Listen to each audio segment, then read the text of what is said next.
ইউনিভার্সিটির প্রফেসরদের অবস্থা এমন হবে কেন? সর্বোচ্চ শিক্ষাঙ্গন যেই জায়গায়, সেখানে শিক্ষকদের অবস্থা এমন হবে কেন? তারা শিক্ষক কাম দালাল হবে কেন? এবং তারেক রহমানের স্বাগতম জানানোর ব্যানার ছিঁড়ে ফেলা হয়েছে।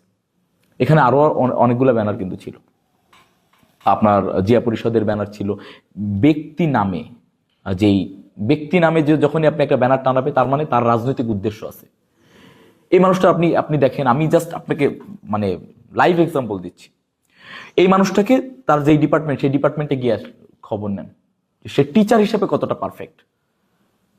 ইউনিভার্সিটির প্রফেসরদের অবস্থা এমন হবে কেন? সর্বোচ্চ শিক্ষাঙ্গন যেই জায়গায়, সেখানে শিক্ষকদের অবস্থা এমন হবে কেন? তারা শিক্ষক কাম দালাল হবে কেন? তাদের আলাদা একটা পার্সোনালিটি থাকবে। একটা ইউনিভার্সিটির ভিসি একজন নেতার সাথে দেখা করতে গিয়ে ধাক্কাধাক্কি করবে কেন, খাবে কেন, ধাক্কার শিকার হবে কেন?